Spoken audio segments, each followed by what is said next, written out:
ரஜினி ரசிகர்கள் விஜய் ரசிகர்கள் ரெண்டு பேருக்கும் பார்த்தீங்கன்னா ஏற்கனவே 7ஆம் பொருத்தம் அங்கேயும் அடிச்சுக்கிட்டு தான் சுற்றி திரியிறாங்க. ஆனால் இப்படி இருக்கிற சூழ்நிலையில் பார்த்தீங்கன்னா ஆதவ அர்ஜுனா வந்து தேவையில்லாமல் ரஜினியை வந்து இழுத்து வம்பிழுத்துட்டாரு. காலம் பேசாது, ஆனால் காத்திருந்து பதில் சொல்லும். வரப்போற எலெக்ஷன்ல அது ரிசல்ட்டா காட்ட போகுது அப்படிங்கிறது தான் அவர் வந்து தெளிவா சொல்லியிருக்காரு. விஷ்ணு படத்தினுடைய பூஜைக்கு எப்படியாவது ரஜினியை கூட்டுவாங்க சார்னு சொல்லி எஸ்.ஏ. சந்திரசேகர் எங்க அப்பாட்ட கேட்டு நான் அப்பா 2 பேர் ரஜினியை பார்த்து பூஜைக்கு வந்தார். பூஜைக்கு வந்த ரஜினி காலில் விஜய் கீழே உளுந்து கும்பிட்டார். ரஜினி அப்படின்னா அந்த ஆளுமை தான். விஜயை பொறுத்த வரைக்கும் பார்த்தீங்கன்னா பயப்படாத ஆள் அப்படிங்கிறாங்க. அதெல்லாம் கிடையாது. விஜய் வந்து இந்த கொடநாடு குளூர்ல நடுங்கினதெல்லாம் எல்லாருக்கும் தெரியும். விஜய்க்கு கூடவே இருந்து குளிப்பறிக்கிற வேலையை வந்து ஆதவ அர்ஜுனா பண்ணிட்டு இருக்காரா அப்படின்னு ரொம்ப நாளாவே பேச்சு இருக்கு. ஸ்லீப்பர்ஸ் எல்லாம் இருக்குமோன்னு சந்தேகம்லாம் இருக்கு. அதுக்கேற்ற மாதிரி தான் வந்து ஆதவ அர்ஜுனா பேசியிருக்காரு. ஆதவ அர்ஜுனால ரஜினியை பற்றி பேசுறதுக்கு அவருக்கு அருகதையே கிடையாது.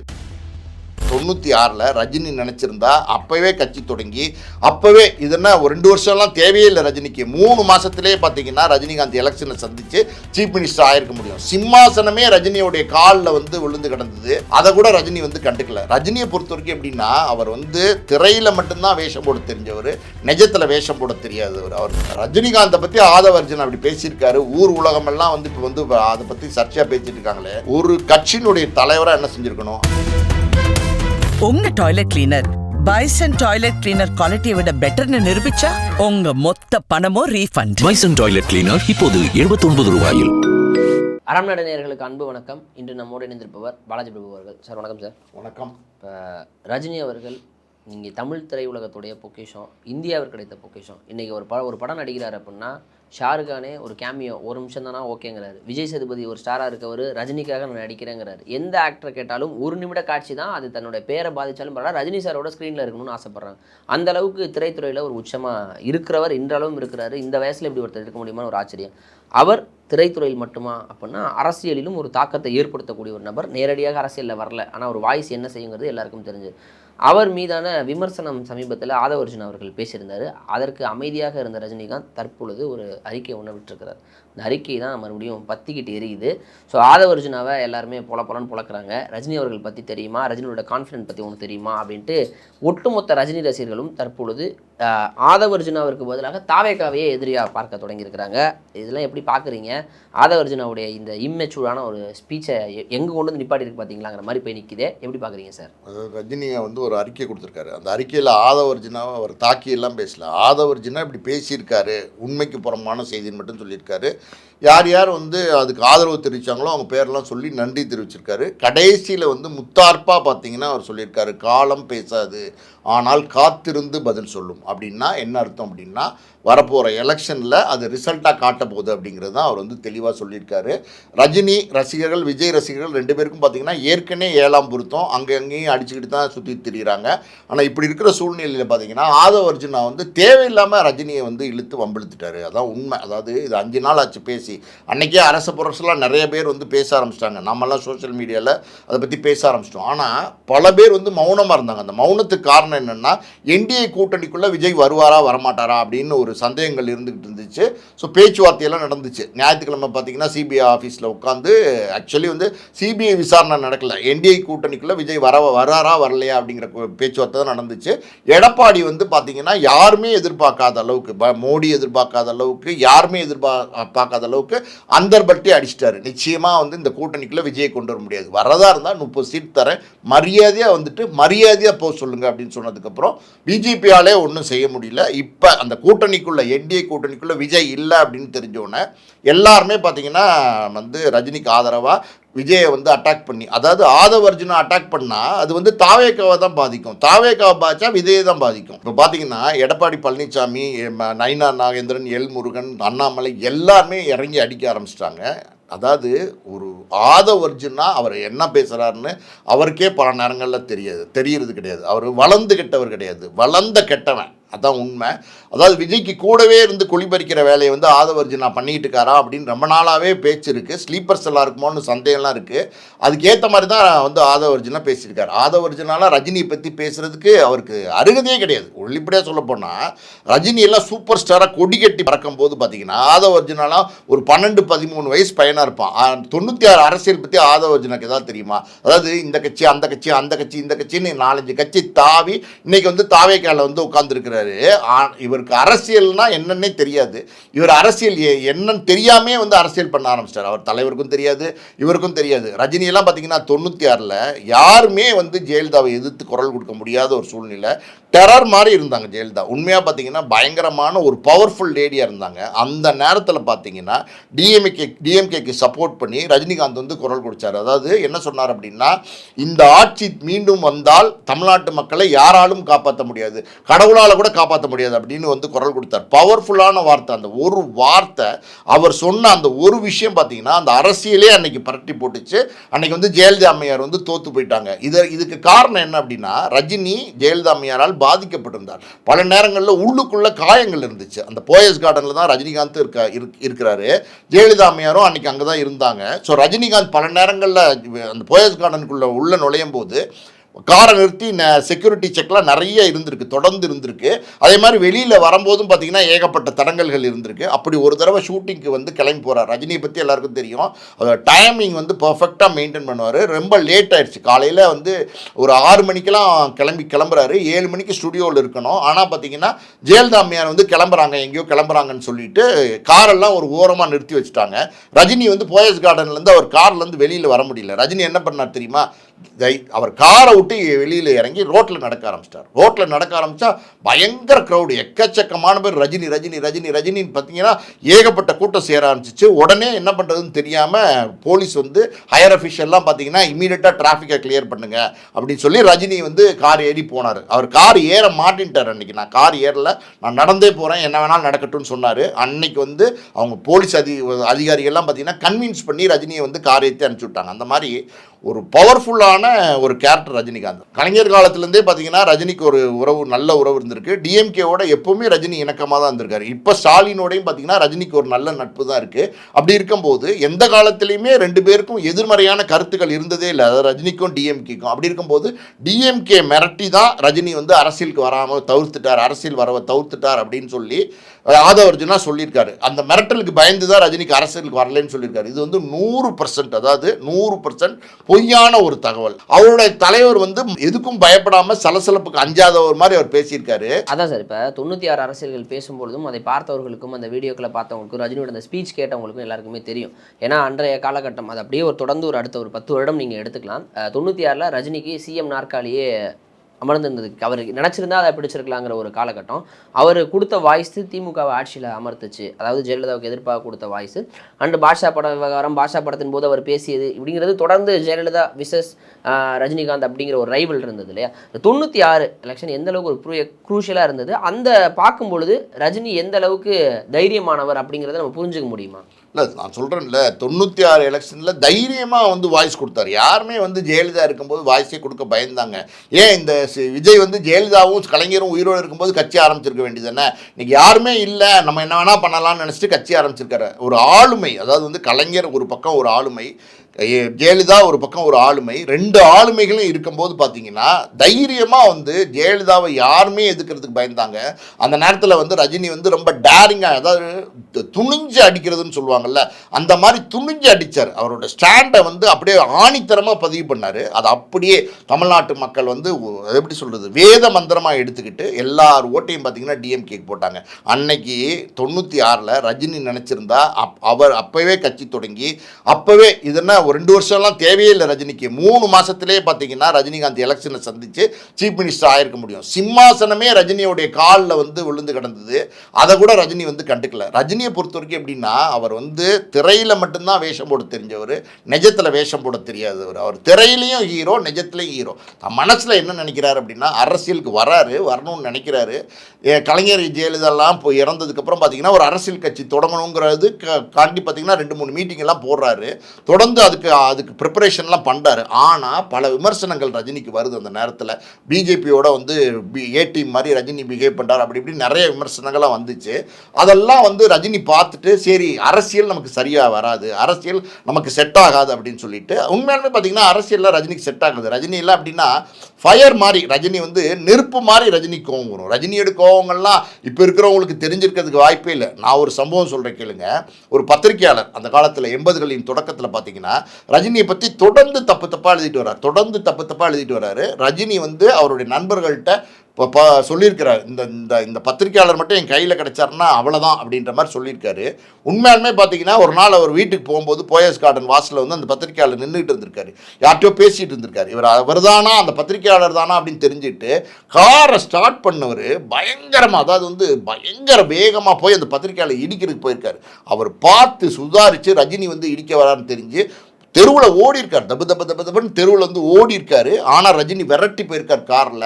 அதுக்கப்புறம் ஒரு கேட்டு முன்னாடி போய் அவர் வேறு வழி இல்லாமல் மூச்சு முட்டி நின்றுருக்காரு. ரஜினி டமார்னு போய் அந்த கேட்டில் வந்து கார் இடிச்சு நிறுத்தியிருக்காரு. அப்படி டக்குன்னு அப்படி ஜம்ப் பண்ணியிருக்காரு அந்த பத்திரிக்கையாளர்.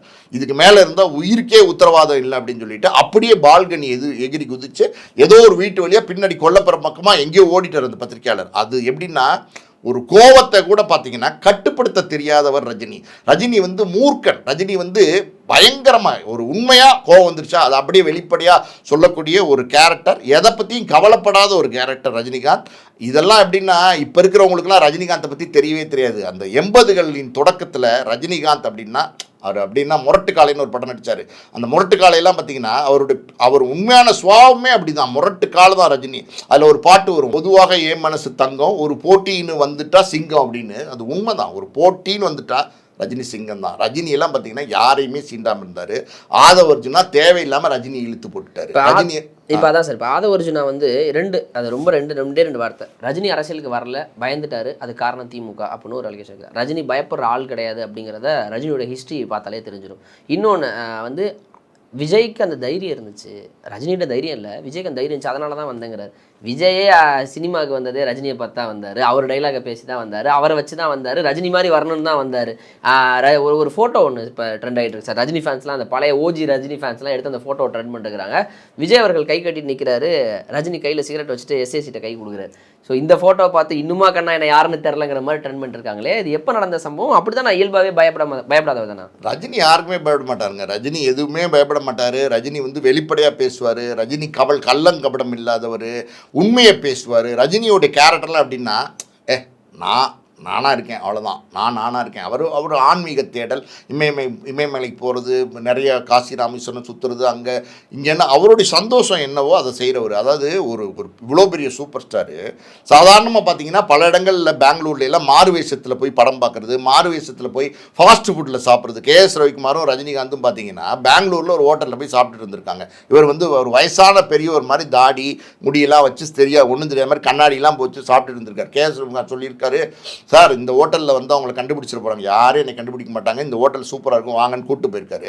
கேஎஸ் ரவிக்குமார் ரஜினி உட்காந்து சாப்பிடும்போது கேஎஸ் ரவிக்குமார் அடையாளம் கண்டுபிடிச்சிட்டாங்க. கேஎஸ் ரவிக்குமார்ட்ட வந்து சார் என்ன சார் வாங்க சார் என்ன சார் சாப்பிட்றீங்கன்னு சொல்லிட்டு அவரும் பேசிகிட்டே சாப்பிட்றத பார்த்துட்டு யார் சார் இந்த பெரியவர் அப்படின்னு கேட்டிருக்காங்க. இப்போ கேஎஸ் ரவிக்குமார் சீக்கிரமாக ரஜினி வெளியில் இழுத்துட்டு வந்துட்டு நீ ஒரு ஆள் போதும் போல என்னை மாட்டி விடுறதுக்கு அப்படின்னு சொல்லி ரஜினி சொல்லியிருக்காரு. அந்த மாதிரி ரஜினி அது வந்து இயல்பான மனிதர். இன்னைக்கு வரைக்கும் மனசில் ஒன்று வச்சுக்கிட்டு வெளியில் ஒன்று பேசுகிறதுக்கு ரஜினிக்கு தெரியாது. ரஜினி வந்து பொறுத்த வரைக்கும் பார்த்தீங்கன்னா அதாவது ஒரு ஒரு ஆளுமையான ஆளுன்னு சொல்லலாம்ல, ஒரு ஆண்மையான ஆள், ஒரு மிடுக்கான ஆள். அவரோட ஸ்டைலே பாருங்களேன், ரஜினிக்கு முன்னாடி ஒரு சினிமான்னு சொல்லலாம், ரஜினிக்கு அப்புறம் ஒரு சினிமா சொல்லலாம். கமலஹாசனே ரஜினிகிட்ட சொல்லியிருக்காரு ஒரு காலகட்டத்தில், ரஜினி ஸ்டைலை வச்சு ரொம்ப நாள் ஓட்ட முடியாது அப்படின்னு சொல்லியிருக்காரு. ஆனால் அதை ஸ்டைலை வச்சு தான் 50 வருஷமாக ரஜினி வந்து சூப்பர் ஸ்டாராக இருந்துக்கிட்டாரு. 50 வருஷமாக தமிழ் சினிமாவில் நம்பர் 1 இருக்கார். நீங்கள் சொன்னீங்க, அதாவது வந்து விஜய் அப்பா கை கொடுக்கும்போது சிகரெட்டோட நிற்கிறாரு, பின்னாடி விஜய் நிற்கிறாருன்னு. விஷ்ணு படத்தினுடைய பூஜைக்கு எப்படியாவது ரஜினியை கூப்பிட்டுவாங்க சார்னு சொல்லி எஸ்.ஏ. சந்திரசேகர் எங்கள் அப்பாட்ட கேட்டு நான் அப்பா 2 பேர் ரஜினியை பார்த்து பூஜைக்கு வந்தார். பூஜைக்கு வந்த ரஜினி காலில் விஜய் கீழே உளுந்து கும்பிட்டார். உண்மைதாங்க, பொய்யா சொல்ல போகிற. ரஜினி எவ்வளோ பெரிய சூப்பர் ஸ்டாராக இருக்காங்க. 94 ரஜினி 2 சூப்பர் ஸ்டார் 2, அதாவது டாப் ஸ்டார் ரஜினி பூஜைக்கு வந்தாலே போதும்னு நினச்சவர் காலில் விழுந்து கும்பிட்டார். அந்த மாதிரி வந்து ரஜினி அப்படின்னா அந்த ஆளுமை தான். விஜயை பொறுத்த வரைக்கும் பார்த்தீங்கன்னா பயப்படாத ஆள் அப்படிங்கிறாங்க, அதெல்லாம் கிடையாது.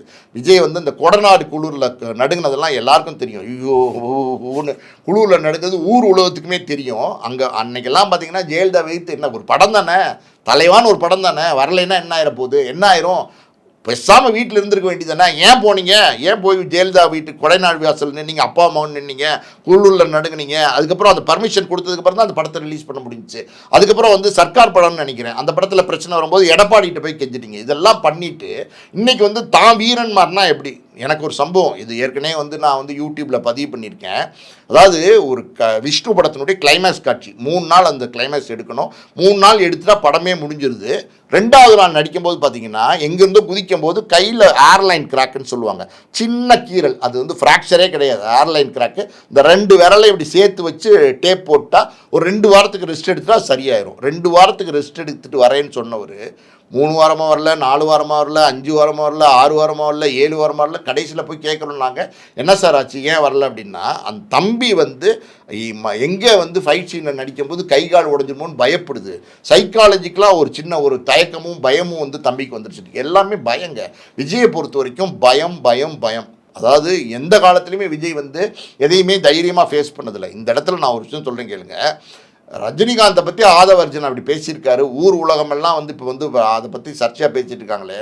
ஒரு கட்சியினுடைய தலைவராக என்ன செஞ்சுருக்கணும், ஆதவர்ஜனை கூப்பிட்டு உடனே மன்னிப்பு கடிதம் கொடுங்க, ஒரு ப்ரெஸ் ரிலீஸ் பண்ணுங்க, அறிக்கை கொடுங்கன்னு சொல்லியிருக்கணும். ஆதவர்ஜனா தனிப்பட்ட முறையில் நான் பேசினேன், அது வந்து கட்சிக்கு சாரி, இது மாதிரி கலங்கப்பட்ட சாரிங்கிறத ஆதவர்ஜனா வெளிப்பட சொல்லி விஜய் அவர்கள் சொல்லியிருக்கணும். நிச்சயமாக சொல்லியிருக்கணும். அப்படி சொல்லலையா, விஜயாவது ஒரு 4 வரியில் ஒரு அறிக்கை கொடுத்து இந்த மாதிரி ரஜினி சாரை பற்றி பேசினது வந்து இவர் பேசிட்டாரு, தப்பு தான் அப்படிங்கிறத வந்து ஒரு வார்த்தை சொல்லியிருக்கணும். அதான் ஒரு கட்சி தலைமை பண்புனா என்னங்க. எல்லாம் இப்போ இந்த கரூர் சம்பவத்தில் பார்த்தீங்கன்னா எடப்பாடி அவருக்கு ஆதரவு கொடுத்தாரு, நயினா நாகேந்திரன் ஆதரவு கொடுத்தாரு, பல பேர் வந்து விஜய்க்கு வந்து ஆதரவு கொடுத்தாங்க. ராகுல் காந்தி வந்து ஃபோன் பண்ணி பேசினார். இதெல்லாம் இருந்துச்சு இல்லையா. யாருக்காவது வந்து ஒரு மரியாதை நிமித்தமாவது ஒரு அறிக்கை கொடுத்தாரா, இவங்கெல்லாம் எனக்கு ஆதரவு தெரிவிச்சிருக்கீங்க, குரல் கொடுத்துருக்கீங்க, நன்றின்னு சொல்லியிருக்காரா. அந்த அடிப்படை பண்பு அதுவே வந்து விஜய்கிட்ட இல்லை. ஒரு கட்சி தலைவனாக இருக்கிறதுக்கான தகுதியும் பண்புமே விஜய்கிட்ட இல்லை. அப்படி இருக்கும்போது அவரோடு இருக்கிற ஆதவர்ஜனா என்னத்தை பண்ணிடுவார். இது உண்மையாலுமே சொல்கிறேன், நான் தான் சொல்கிறேன்ல, ஆதவர்ஜனா வந்து வளர்ந்து கெட்டவரில்ல, வளர்ந்த கெட்டவன். அதான் சார், ரொம்ப சிம்பிளாக சொல்லணும்னா ஜெயலலிதா அம்மாவுடைய அதிகாரத்துக்கு பயந்து பல அமைச்சர்களும் கை கட்டியிருந்தாங்க, பல பேரும் கை கட்டினாங்க. ஆனால் அவர்களையே கைத்தட்ட வச்சவர் தான் ரஜினி இன்ன வரைக்கும் வச்சுட்ருக்காரு. ஏன்னா சினிமாவில் அவர் தான் நம்பர் 1, அந்த வசூல் ரீதியாக அவர் தான் வச்சுருக்காருங்கும் பொழுது அப்படிப்பட்ட ஒருத்தரை பயந்த சுபாகம் கொண்டவராக சித்தரிக்கிறதும், அதனால தான் அவர் அரசியலுக்கு வரலன்னு சொல்லும்போது தான் இங்கே பிரச்சனையே வெடிக்குது. இப்போ ரஜினி ரசிகர்கள் களத்தில் இறங்குறாங்க. இப்போ மதுரையிலலாம் சில போஸ்டர்கள்லாம் இருக்குது. அந்த பாஷா படத்தில் வந்து கட்டி வச்சு அடிக்கும்போது அமைதியாக இருக்கிற மாதிரி அந்த ஃபோட்டோவெல்லாம் போட்டு, கட்டளைங்க தலைவா, காலம் பதில் சொல்லட்டும், இந்த காக்கா குஞ்சுங்களுக்கெல்லாம் நம்ம அரசியல் பண்ண வேண்டிய தேதி தள்ளப்பட்டமே தலைவா, அந்த மாதிரி நிறைய வசனங்களோட பொங்கி எழுந்திருக்கிறாங்க. இது வந்து எப்படின்னா சோஷியல் மீடியாவில் மட்டும் இல்லை, கிரவுண்ட் லெவலில் போஸ்டர்களாக எல்லாம். இது எந்த அளவுக்கு தேர்தலில் எதிரொலிக்கும், இந்த பிரச்சனையை விஜய் அவர்கள் சரியாக கையாள தெரியவில்லை என்றால் ரஜினி ரசிகர்கள் எந்த அளவுக்கு ஒரு பெரிய தாக்கத்தை தேர்தலில் ஏற்படுத்துவாங்கன்னு நினைக்கிறீங்க? நான் வந்து பாஷா படத்தில் ஒரு இன்ட்ரோல் பிளாக் சீனுக்கு முன்னாடி சொல்லுவாங்க பாருங்க, அதாவது வந்து மாணிக்கம்னு இருந்துட்டு இருப்பாரு. ஜனகராஜ் தான் சொல்லுவார், மாணிக்கம் கிடையாதுடா, மாணிக் பாஷாடா அப்படின்னு வரல. அந்த மாதிரி பார்த்தீங்கன்னா அவங்கெல்லாம் இப்போ இருக்கிற ரஜினி சாதாரணமாக சைலண்ட்டாக இருக்கார், ஆன்மீக தேடலில் இருக்கார், அதனால் நம்ம சைலண்ட்டாக இருக்கிற மாதிரி தெரியுது. ஆதவர்ஜனெலாம் இந்த ரஜினியை பார்த்துட்டு இவர் வந்து ஏதோ ஒன்று என்ன வேணால் பேசிட்டு போலன்னு நினைக்கிறாரு. ஆனால் அதுக்கு முன்னாடி பாஷாவாக இருந்த ரஜினியெல்லாம் ஆதவர்ஜனை பார்த்துருக்கே மாட்டார். நீங்கள் சொன்ன மாதிரி பார்த்தீங்கன்னா ஆல்ரெடி ரஜினிக்கும் விஜயினுடைய ரசிகர்களுக்கும் 7ஆம் பொருத்தம் தான். நிறைய இடங்களில் ரஜினி ஏதோ சொல்கிறாரு, விஜய் தான் போட்டு ஒரு வருஷமே காக்கா கழுகு சண்டை தானே சார். 1 வருஷம் காக்கா கழுகு சண்டை நினச்சி, அப்புறம் கூலி ஆடியோலையும் ஏதோ வந்து காக்கா கத்துற சவுண்ட் இருக்குன்னு சொல்லி மறுபடியும் அதை அடின்னு அடிச்சுட்டு இருந்தாங்க. அதெல்லாம் வந்து தேர்தலுக்கு பல மாதங்களுக்கு முன்னாடி நடந்தது. 1.5 மாசத்துல தேர்தல் அறிவிப்பு வந்ததுக்கப்புறம், அறிவிப்பு வர்றதுக்கு முன்னாடி அவர் சொல்லிட்டாரு. அதனால் அறிவிப்பு வர்றதுக்கு முன்னாடி சொல்லிட்டேன்னு சொல்ல முடியாது. ஏன்னா எப்படி இருந்தாலும் எந்த நேரத்தில் தேர்தல் அறிவிப்பு வந்துடும் தெரியும். தேர்தல் அறிவிப்பு வந்திருக்கு இந்த நேரத்தில் இப்படி ஒரு விஷயத்தை கொளுத்தி போட்டுக்காரு ரஜினி ரசிகர்கள். அதாவது ஒரு விஷயத்தை தெரிஞ்சுக்கோங்க, ரஜினி ரசிகர்கள் டைகார்ட் ரஜினி ரசிகர்கள் இன்னைக்கும் பார்த்தீங்கன்னா ரஜினிக்காண்டி உயிரை கூட கொடுப்பாங்க. அந்த மாதிரி வெறித்தனமான ரசிகர்களுங்க. அதாவது பாஷா, அந்த முத்து, அந்த படையப்பா எல்லாம் நடித்தார் பார்த்தீங்களா, அண்ணாமலை, அருணாச்சலம்லாம் நடித்தார்ல, அந்த பீரியட் ரஜினியெல்லாம் பார்த்தீங்கன்னா பயங்கரமான ஒரு ஃபெரோசியஸ் ரஜினி. படத்துலேயே அரசியல் பேசுவார். நான் ஒரு தடவை சொன்னால் 100 தடவை சொன்ன மாதிரி அந்த மாதிரி வசனமெல்லாம் பார்த்தீங்கன்னா பயங்கர கிளாப்ஸ் வாங்கி. இன்றைக்கும் ரஜினின்னா பஞ்ச் டைலாக், ரஜினின்னா அந்த மாசு, ரஜினின்னா அந்த கிளாஸு. இந்த ரஜினி ரசிகர்கள் வந்து 1% கூட ஓட்டு போட மாட்டாங்க. முதல்ல ரஜினி போட மாட்டார், அது தெளிவாயிருச்சு. ரஜினி ரசிகர்கள் போடுவாங்களா, ஏதாவது வாய்ப்பு இருக்கா அப்படின்னா ரஜினியோட உண்மையான தொண்டனாக இருக்கவன், ரஜினியோட உண்மையான ரசிகனாக இருக்கவன், அன்னையிலேருந்து 78லேருந்து இன்னைக்கு வரைக்கும் கிட்டத்தட்ட 50 வருஷமாக ரஜினியை வந்து ஃபாலோ பண்ணுறவன் ஒருத்தன் கூட வந்து தாவேக்காக்கு ஓட்டு போட மாட்டான். நீங்கள் எழுதி வச்சுக்கோங்க, ரஜினி ஓட்டு, ரஜினியோடைய ரசிகர்கள் ஓட்டு தாவேக்கா கிடையாது. அது இல்லைன்னு ஆயிப்போச்சு. என்ன சார் இன்னொரு மீம் பார்த்தேன் சார், சுரேஷ் சந்திரா கிட்ட இருந்து ஒரு ட்வீட் மட்டும் வரட்டும் தலைவா, என்ன பண்ணுறோம் பாருங்க, நாங்கள் எங்கள் பங்குக்கு அப்படிங்கிறாங்க. இன்னொரு பக்கம் சூர்யாவுடைய படங்களையுமே நிறையா ட்ரோல்களுக்கு உள்ளாக்கி நல்ல படங்களையுமே ஓட வைக்கல இவங்க தான் அப்படின்ட்டு இப்படி அடுத்தடுத்து திரைத்துறையில் இருக்கக்கூடிய மிக முக்கிய நபர்களுடைய ஒரு பெரிய கிளாஷோட இங்கே கிரவுண்டுக்கு வரும்பொழுது அதை சரி செய்யாமல் இங்கேயும் பிரச்சனை அப்படிங்கும்போது அது எந்த அளவுக்கு நெகட்டிவாக மாறுங்கிறத தேர்தலில் வரக்கூடிய வாக்குகள் தான் பதில் சொல்லும். அதை தான் ரஜினி அவர்களுமே சொல்லியிருக்கிறாரு. காலம் பேசாது, காத்திருந்து பதில் சொல்லும் அப்படின்னு சொல்லியிருக்கிறாரு. அவருடைய அந்த பதில், அந்த ஒரு சொல் தான், அதை தாண்டி பெருசாக ஒரு டீப்பாக எதுவும் சொல்ல, அந்த ஒரு சொல் எந்த அளவுக்கு ஒரு இம்பாக்டை கொடுக்க போகுது, தேர்தலில் தாவேக்காவுக்கு எந்த அளவுக்கு ஒரு பாதிப்பை ஏற்படுத்த போகுதுங்கிறத நம்ம பொறுத்து தான் பார்க்கணும். ரஜினியோடைய தைரியம் பற்றி தெரியாதவர்கள் வரலாற்றில் சில வீடியோ கிளிப்லாம் இருக்குது, அதெல்லாம் எடுத்து பார்த்து அதெல்லாம் படித்து தெரிஞ்சுக்கட்டுங்கிறது தான் நம்மளோட எண்ணமும் கூட. ஏன்னா ஒரு ஸ்டாராக இருக்கார், ஒரு ஐக்கானாக இருக்கார், அவர் எந்த அளவுக்கு பேச வேண்டிய தேவை ஆதவர்ஜுனுக்கு கிடையாது. இனிவேஸ் பொறுத்து வந்து பார்ப்போம் சார், நெக்ஸ்ட் என்ன நடக்குது, இதை எப்படி ரியாக்ட் பண்ணுறாங்க அப்படிங்கிறத பொறுத்து வந்து பார்ப்போம். நேரம் கொடுத்ததுக்கு நன்றி சார். நன்றி.